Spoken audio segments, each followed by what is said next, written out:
Hello friends, आज हम लोग पढ़ेंगे इन्वायरमेंट और इन्वायरमेंट में हम समझेंगे कि इकोसिस्टम क्या होता है, पारिस्थितिकी तंत्र क्या होता है। देखिए क्या होता है ना, आप खुद से ऑब्जर्व करेंगे कि इन्वायरमेंट में क्या क्या है। आप देखेंगे जीव होते हैं बहुत सारे, है ना। मिट्टी होती है, हवा होती है, एक इन्वायरमेंट होता है जिसमें वो जीव रह सकता है।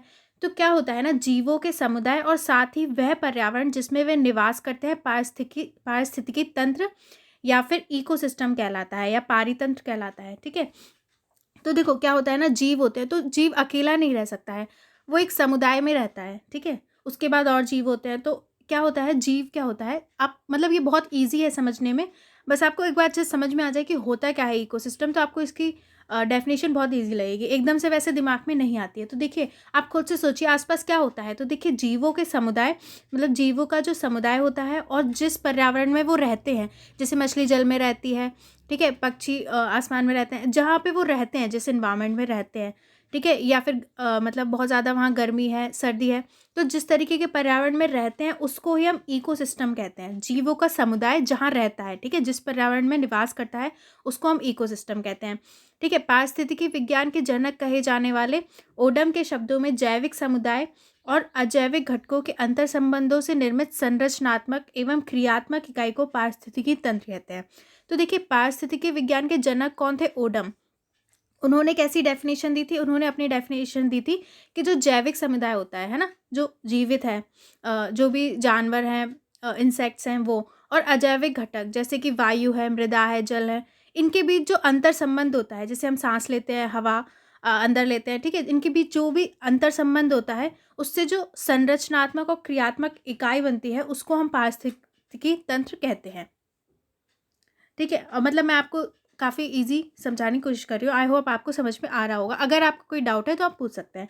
तो देखिए, पारिस्थितिकी को प्रकृति की एक क्रियाशील इकाई के रूप में देखा जाता है।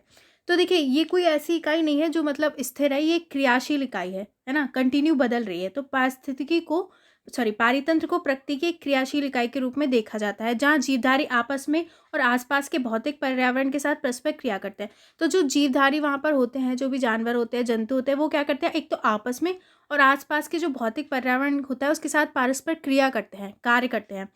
पारितंत्र का आकार एक छोटे तालाब से लेकर एक विशाल महासागर तक हो सकता है।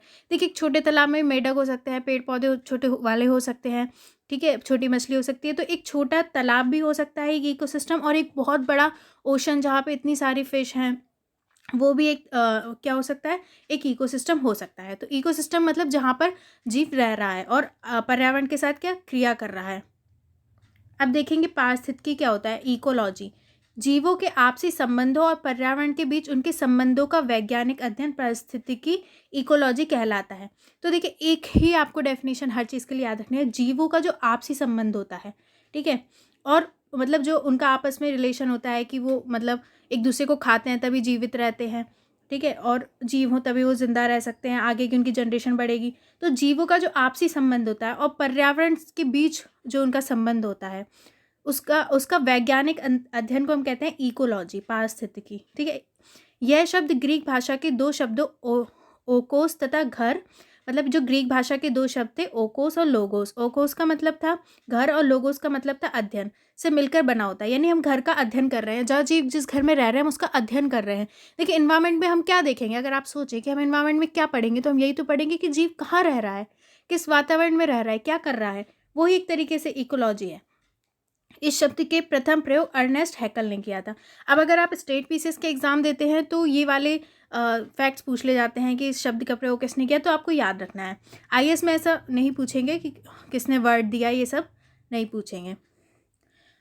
ऐसे पूछ सकते हैं उसमें कि चार डेफिनेशन दे दी जाएंगी, तो पूछा जाएगा कि इकोलॉजी कौन सा जो हमारी लाइन है वो इकोलॉजी को बता रही है, उसका सही अर्थ बता रही है। इस तरीके का क्वेश्चन आ सकता है।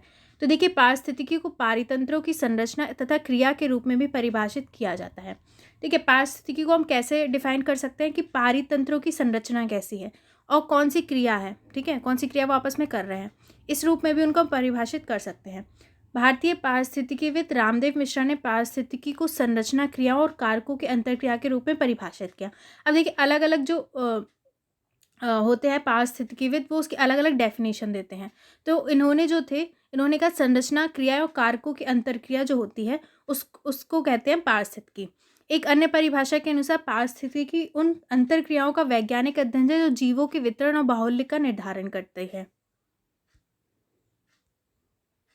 तो ये अदर डेफिनेशन हमें बता रही है कि जीवों का वितरण मतलब अलग अलग वो कैसे बटे होते हैं, उनका बाहुल्य जो है उसका निर्धारण कैसे होता है कि वो किस संख्या में है। अब हम देखेंगे पर्यावरण, इन्वायरमेंट क्या होता है।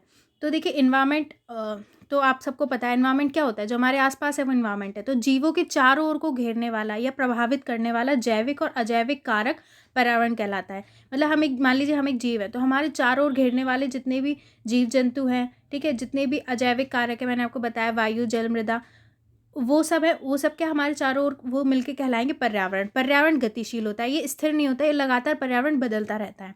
जैविक समुदाय क्या होता है, बायोटिक कम्युनिटी।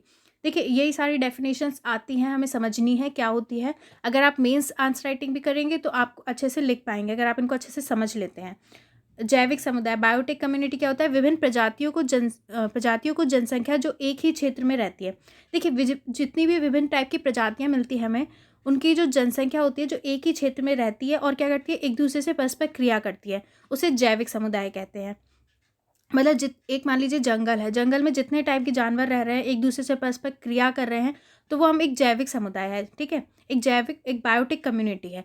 किसी भी पारिस्थितिकी तंत्र का विकास जैविक घटकों, उत्पादक, उपभोक्ता अपघटक के साथ अजैविक घटकों, स्थलमंडल, जलमंडल, वायुमंडल के अंतर संबंधों से होता है। तो देखिए पारिस्थितिकी तंत्र का विकास क्या होता है, जब जैविक घटक, ठीक है, उत्पादक जैसे पेड़, उपभोक्ता जो उसको खाते हैं, अपघटक, ठीक है, जो उसका अपघटन करते हैं, के साथ अजैविक घटकों मतलब जो कि हमारा स्थलमंडल है, जलमंडल है, वायुमंडल, ये जब आपस में क्रिया करते हैं, इनका जो अंतर संबंध होता है, तो उसको हम उससे पारिस्थितिकी तंत्र का विकास होता है।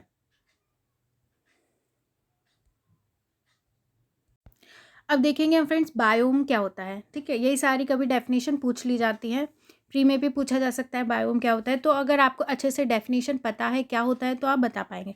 तो देखिए सभी पौधे तथा जंतु पर्यावरण से संयुक्त क्रिया और प्रतिक्रिया द्वारा परस्पर संबंधित है।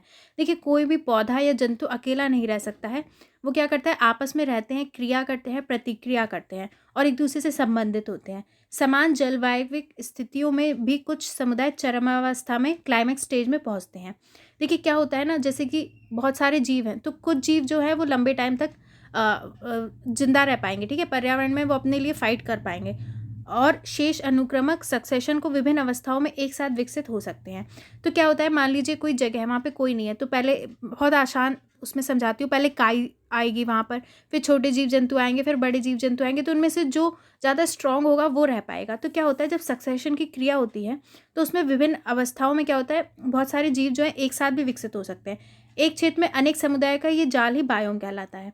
तो देखिए एक जगह है, उस पर जितने समुदाय, कम्युनिटी मतलब जितने जानवर या जितने भी जंतु हैं वो रह रहे हैं, तो उनका जाल कहलाता है बायोम। बायोम एक जैविक कटिबंध होता है, मतलब जहाँ पर जीव जंतु रह रहे हैं। जैव मंडल क्या होता है, बायोस्फेयर। बायोम के समूह को जैव मंडल कहते हैं। देखिए बायोम क्या, जहाँ पर एक सारे समुदाय, जैविक समुदाय का हमें जाल मिल रहा है, यहाँ हमने पढ़ा था, ठीक है। अनेक समुदायों का जाल क्या कहलाता है, बायोम कहलाता है। बायोम के समूह को जैव मंडल कहते हैं, ठीक है। कई सारे बायोम का समूह क्या कहलाएगा, जैव मंडल, मतलब एक काफ़ी बड़ा क्षेत्र जहाँ पर जीव जंतु रहते हैं, जो जैविक और अजैविक समुदाय के बीच अंतर संबंधों से निर्मित बृहद और जटिल पारिस्थितिकी तंत्र है। तो वहाँ पर क्या, जैविक मतलब जीव जंतु और अजैविक मैंने आपको बताया, समुदाय के बीच क्या होता है, अंतर संबंध होता है, से निर्मित बृहद और जटिल पारिस्थितिकी तंत्र क्या कहलाता है, जैव मंडल कहलाता है। ये पृथ्वी के 3 अजैव परिमंडलों, स्थलमंडल, वायुमंडल और जलमंडल के मिलन स्थान पर होता है जैव मंडल, जहाँ जीवन का कोई अंश मौजूद होता है। अब हम देखेंगे पारिस्थितिकी तंत्र के घटक। पारिस्थितिकी तंत्र के मुख्य रूप से 3 घटक होते हैं, अजैविक घटक, जैविक घटक, ऊर्जा घटक। तो देखिए क्या होता है, मतलब ये बताया गया है कि पारिस्थितिकी तंत्र जो होता है उसके कितने घटक होते हैं। तो देखिए जीव जंतु होते हैं, फिर उनको अपना जगह भी चाहिए, तो मृदा हो गया, वायु हो गया, जल मैंने आपको बताया ये होता है, और उनको ऊर्जा भी चाहिए है, सबसे ज़रूरी, ठीक है, सन से मिलती है ऊर्जा भी चाहिए, तो ऊर्जा भी के भी जो संगठन होते हैं, तो इनको मिलकर ये सब कहलाते हैं पारिस्थितिकी तंत्र के घटक। अजैविक और जैविक घटकों के मध्य संबंध को होलो कोइनोसिस कहते हैं। तो इनके बीच जो संबंध होता है अजैविक और जैविक घटकों के बीच, उसको कहते हैं होलोसियोनोसिस। अब देखेंगे अजैविक घटक क्या होते हैं, एबायोटिक कंपोनेंट्स। ये थे हमारे बायोटिक कंपोनेंट्स हमने पढ़े। अब एबायोटिक कंपोनेंट्स, ऐसे निर्जीव पदार्थ जो जीवों को किसी ना किसी रूप में प्रभावित करते हैं। देखिए, जो ऐसा है, एक जीव जंतु है, लेकिन जीव जंतु खुद तो नहीं रह सकता, उसको पानी चाहिए है, हवा चाहिए, सब चाहिए है। तो वो क्या है, निर्जीव पदार्थ होते हैं अजैविक घटक, उनमें जीवन नहीं होता, लेकिन वो जीव को क्या है, किसी ना किसी रूप में इफेक्ट करते हैं। उदाहरण के लिए मृदा, हवा, जल, कार्बनिक और अकार्बनिक पदार्थ आदि, ये क्या करते हैं, जीवों को कहीं ना कहीं तरीके से प्रभावित करते हैं। अजैविक घटक इस बात को सुनिश्चित करते हैं कि जीव पर्यावरण में कहाँ और किस ढंग से मौजूद रहते हैं। देखिए, जहाँ पर पानी होगा वहीं पर आपको ज़्यादा जीव जंतु मिलेंगे, है ना। तो क्या होता है, ये जो अजैविक घटक होते हैं, ये निर्धारित करते हैं कि जीव पर्यावरण में कहाँ मौजूद रहेंगे और किस ढंग से रहेंगे। देखिए, अजैविक घटकों को हम मोटे तौर पर 4 भागों में बांटते हैं। जलवायु संबंधी कारक, इसमें तापमान, प्रकाश, हवा, आर्द्रता आदि आते हैं। तो देखिए, क्या होता है, जो अजैविक घटक होते हैं उनको हम 4 पार्ट्स में बांट देते हैं। पहले क्या है, जलवायु संबंधी कारक, मतलब जितने भी जलवायु से रिलेटेड कारक है, जैसे कि तापमान क्या है, प्रकाश आ रहा है, हवा, आर्द्रता आदि इसमें आएंगे। ठीक है, जलवायु में ये सभी आता है, तापमान, प्रकाश, हवा, आर्द्रता। दूसरे होंगे मृदा संबंधी कारक, ये मृदा की संरचना और संगठन से संबंधित है। तो मृदा की संरचना क्या है और संगठन क्या है। अकार्बनिक पदार्थ क्या होते हैं, मुख्य रूप से जल, फास्फोरस, सल्फर, नाइट्रोजन आदि को शामिल किया जाता है अकार्बनिक पदार्थ में। कार्बनिक पदार्थ होते हैं प्रोटीन, कार्बोहाइड्रेट, वसा आदि इस वर्ग में रखते हैं। तो अब आपको हमेशा ये याद रखना है, कार्बनिक पदार्थ में होगा प्रोटीन, कार्बोहाइड्रेट, वसा, जिसमें कार्ब्स है। ठीक है, कार्बन होगा, और कार्बनिक जो जल, फास्फोरस, सल्फर, नाइट्रोजन ये आते हैं। मृदा संबंधी कारक और जलवायु संबंधी कारक, ये मिलकर ये सारे अजैविक घटकों के भाग हैं। अब हम पढ़ेंगे इनको, ठीक है, डिटेल में। टेम्परेचर, जीवों, देखिए क्या होता है ना, अब जैसे कि जीव ज़्यादातर वहाँ रह पाते हैं जहाँ पर थोड़ा सा गर्मी वाला माहौल हो। ठीक है, जितना ठंडी जगह होगी उतना उन्हें, और वहाँ पे उनका जो है जैव विविधता कम होती जाएगी। तो जैव विविधता वाला जो चैप्टर है वो मैं आपको पूरा पढ़ा चुकी हूँ। तो जीवों के वितरण को प्रभावित करने वाला सबसे महत्वपूर्ण अजैविक घटक तापमान है। तो जीवों को सबसे ज़्यादा प्रभावित क्या करता है, टेम्परेचर। ठीक है, टेम्परेचर उनको रहने के लिए सही चाहिए। तापमान में वृद्धि या कमी जैव विविधता में परिवर्तन लाती है। सबसे ज़्यादा आपको बायोडाइवर्सिटी कहाँ, इक्वेटर जो भूमध्य रेखा है उसके आसपास मिलेगी, क्योंकि क्या होता है, वहाँ पर सबसे ज़्यादा गर्मी रहती है। और जैसे जैसे आप पोल्स की तरफ बढ़ते आएंगे, ध्रुवों की तरफ, वहाँ पे बायोडाइवर्सिटी कम होती जाती है। तो देखिए, तापमान हमें वृद्धि या कमी जैव विविधता में परिवर्तन लाती है। उदाहरण के लिए, दोनों गोलार्धों में जो जो हम विषुवत रेखा से ध्रुवों की ओर बढ़ते हैं, त्यों तापमान में कमी आने से जैव विविधता में कमी आती है। ये चीज़ मैंने अभी आपको समझाई कि जैसे जैसे हम पोल्स की तरफ जाएंगे, तो जो सन की लाइट है वो डायरेक्ट नहीं, तिरछी पड़ती है, तो उससे गर्मी कम होती जाती है और ठंड बढ़ती जाती है, और वहाँ पर आपको जैव विविधता कम होती हुई दिख जाएगी।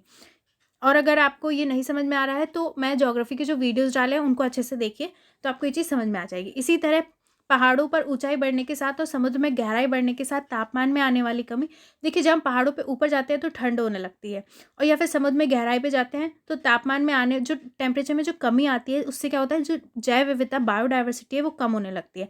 बायोडाइवर्सिटी क्या होती है कि कितने टाइप के जीव जंतु एक ही जगह पर रह रहे हैं। अब देखिए, जल, किसी भी जीव के लिए जल एक अपरिहार्य है। ठीक है, जल बहुत पानी जरूरी है हर किसी जीव के लिए। देखिए, विभिन्न प्रकार की जैव रासायनिक क्रियाएं बिना जल के संपन्न नहीं हो सकती है। जो वाटर है वो सबके लिए बहुत ज़रूरी है। समानता, इसलिए जहाँ पे पानी अवेलेबल होगा वहाँ पर आपको ज़्यादा जीव जंतु दिखेंगे। समानता, जल वर्षा की अधिकता वाले क्षेत्रों में जीवों का संकेंद्रण अधिक, जबकि जल की कमी अर्थात शुष्क क्षेत्रों में जीवों की सघनता कम होती है। जहाँ पर पानी अवेलेबल होगा, मैंने कहा, वहाँ पे जीव जंतु भी ज़्यादा होंगे, और जहाँ पे कम होगा ऑब्वियसली वहाँ कम जीव हो गए। हालांकि जीवों के वितरण को जल के साथ साथ कुछ अन्य कारक भी प्रभावित करते हैं, लेकिन क्या होता है, एक चीज़ ही मैटर नहीं करती, और भी चीज़ें मैटर करती हैं।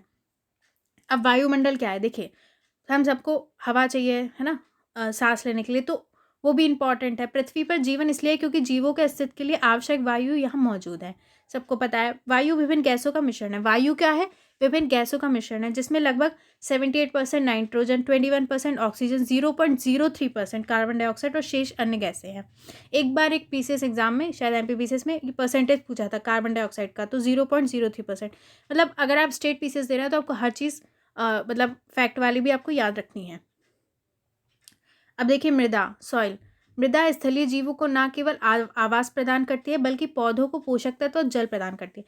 तो देखिए, मिट्टी से क्या है, पौधे जो होते हैं उनको पोषक तत्व मिलते हैं और जल मिलता है, और जो जीव होते हैं उनको रहने के लिए आवास भी मिलता है। अपघटक भी मृदा में निवास करते हैं। जो अपघटक होते हैं, जो मतलब जब जीव होता है, जब वो मर जाता है, तो अपघटक क्या करते हैं, उनको तोड़ देते हैं, सरल कार्बनिक पदार्थ में। तो क्या होता है, जो अपघटक होते हैं वो भी मृदा में ही रहते हैं। इसके अलावा मृदा की संरचना और संगठन भी जैव विविधता को प्रभावित करता है। मृदा की संरचना क्या है, संगठन क्या है, ये भी, इस पर भी बायोडाइवर्सिटी डिपेंड करती है। ठीक है, मृदा में पोषक तत्व होने चाहिए। इसके अलावा कुछ कार्बनिक और अकार्बनिक पदार्थ भी जीवों के अस्तित्व के लिए आवश्यक हैं। उदाहरण के लिए protein, carbohydrate, sulphur, nitrogen, phosphate, ये सब भी क्या है, जो जीव होते हैं उनके लिए ज़रूरी हैं। तो यहाँ पर हम इतना ही पढ़ते हैं आज, कि हमने आपको काफ़ी इंपॉर्टेंट चीज़ें पढ़ी कि इन्वायरमेंट क्या होता है, इकोलॉजी क्या होता है, ये सब टर्म्स आपको याद रखनी है। एक्चुअली इन्वायरमेंट के वीडियोस कंटिन्यू देखे जा रहे हैं, अभी थोड़ा सा गैप हो गया था, उसके लिए सॉरी।